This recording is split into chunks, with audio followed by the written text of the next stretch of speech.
Сәлеметсіңдер ме достар?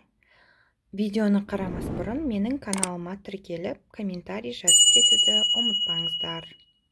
Бүгін біз екі таңбалы санды көбейтудің оңай жолымен танысатын боламыз. Ол үшін төмендегі мысалдарды қарастырайық. 11 көбейту 23, 22 көбейту 24.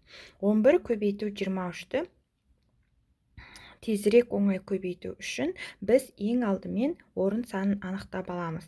Екі таңбалы сандарды көбейткенде бізде 3 таңбалы сан шығады.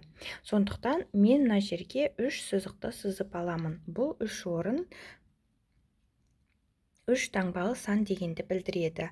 Енді ең алдымен ондықтарды ондыққа көбейтемін. 1-ді 2-ге көбейтемін, 2, оны бірінші орынға жазып қоямын. Келесі бірліктерді көбейтемін. 1-ді 3-ге көбейтемін, 3. Оны ең соңына жазамын. Енді бізде ортадағы бос орын қалды. Ол бос орынға сыртқы сандардың көбейтіндісін ішкі сандардың көбейтіндісіне қосамыз. 1-ді 3-ге көбейтемін, 3. 1-ді 2-ге көбейтемін, 2.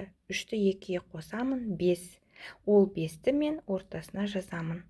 Бізде 253 саны шықты.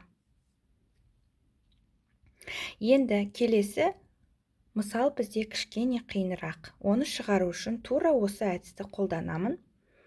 3 сызық сызамын, 3 таңбалы сан.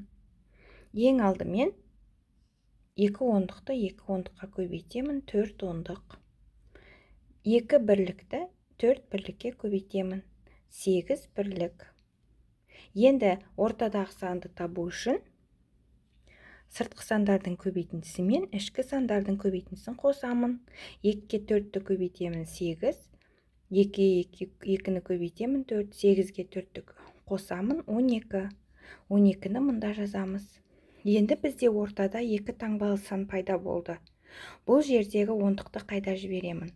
Бұл ондықты біз алдыдағы санға қосамыз. Сонда бізде 8 өзі қалады. 2 мұнда астыға жазамын. Енді 4-ке 1-ді қосамын, 5, оны мұнда жазамын. Сонымен 528 шықты.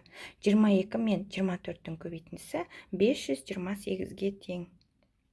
Тыңдағандарыңа рахмет, сау болыңдар.